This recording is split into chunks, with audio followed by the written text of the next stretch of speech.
عام سے کہتا ہوں، اپنا مال اپنے شہر میں خرچہ کرو، اپنی زکوٰۃ اپنے شہر میں دو۔ جہاں تک آپ کی نظر نہیں پہنچتی وہاں کیوں زکوٰۃ برباد کرتے ہو، کیوں تباہ کرتے ہو؟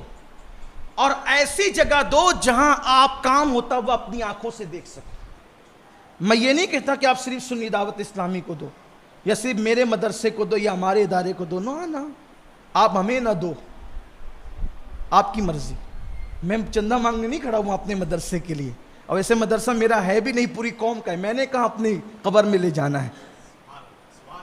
60 مدارس چلتے ہیں پورے شہر کے اندر تحریک سنیدہ اسلامی کے، جامعہ چلتا ہے، 2 لڑکیوں کے مدارس چلتے ہیں۔ میں یہ نہیں، میں کہتا ہوں ہر سنی ادارے کو دو، ہر سنی ادارے کو دو، سارے سنی ادارے اپنے ہیں۔ لیکن ایک بات کہتا ہوں، تھوڑا جھانک لو، آپ کی دی ہوئی رقم صحیح جگہ پہ لگ رہی ہے کہ نہیں لگ رہی، کیونکہ آپ کی زکوٰۃ غریبوں کے لیے ہے۔ وہ غریبوں پر، دین پر، اسلام پر، شریعت پر خرچ ہونا چاہیے، کسی کے گھر کی زینت نہیں بننا چاہیے۔ آپ کی گھر کی زکوٰۃ سے کسی کے گھر کا صوفہ نہیں آنا چاہیے، یہ آپ کی ذمہ داری ہے۔ آپ کے گھر کی زکوٰۃ سے کسی گھر کی تجوری یا فریج نہیں آنا چاہیے، یہ آپ کی ذمہ داری ہے۔ اس لیے کہ زکوٰۃ آپ کسی کو بھی اٹھا کے دے دے، وہ جانے اس کا کام جانے، کام نہیں چلتا، ادا ہی نہیں ہوگی۔ ڈھونڈو مستحقین کو۔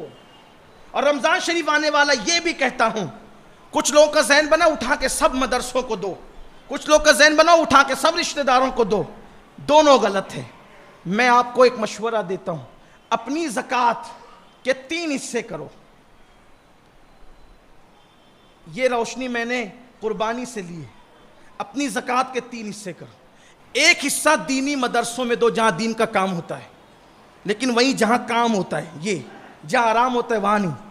کچھ مدرسے واقعی مدرسے ہیں، کچھ مدرسے اسلامی ہوٹل اور ہاسٹل بن گئے ہیں، صرف کھانا اور سونا ہے، کوئی پڑھائی نہیں۔ وہ آپ دیکھ لیں کہاں آئے، مجھے کچھ پتہ نہیں۔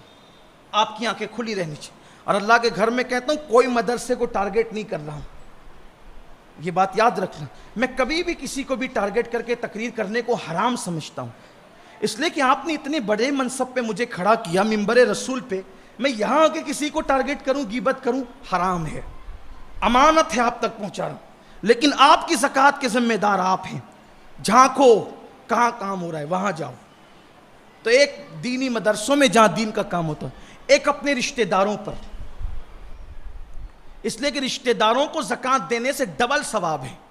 ایک زکوٰۃ کا، ایک صلہ رحمی کا، ایک حصہ ان کو دو، اور ایک حصہ عام غریب مسلمان کو دو، تو تینوں کا بھلا ہو جائے گا۔ کیونکہ مدرسے یہ آپ کے چندے سے چلتے ہیں، یاد رکھنا۔ اور جب تک مدرسے حیات ہیں، علم دین حیات ہے، اور جب تک علم حیات ہے انشاءاللہ اسلام زندہ رہے گا۔ اچھا امام آپ کو مدرسوں سے ملتا ہے، اس کا خیال رکھنا۔ خیر وہ رمضان شریف کی بات تھی، نکل آئی۔ عرض کر رہا تھا کہ یہ احسان کرنے والے لوگ ہم پہ، جو اللہ کی راہ میں مانگنے ہمارے پاس آتے ہیں، مدرسہ بن رہا ہے دے دو نا، مسجد بن رہی ہے دے دو نا، لوگ ان کو مکروہ نظر سے دیکھتے ہیں۔ یہ مکروہ لوگ نہیں ہیں، یہ آپ کو دین پہ ابھارنے والے لوگ ہیں، ورنہ یہ اپنے لیے نہیں مانگ رہے۔ اور میں اپنے ساتھیوں سے کہتا ہوں، اپنے لیے مانگنے میں شرم ہونی چاہیے۔ اللہ کے دین کے لیے اگر اعلان کرنا ہو تو یہ میرے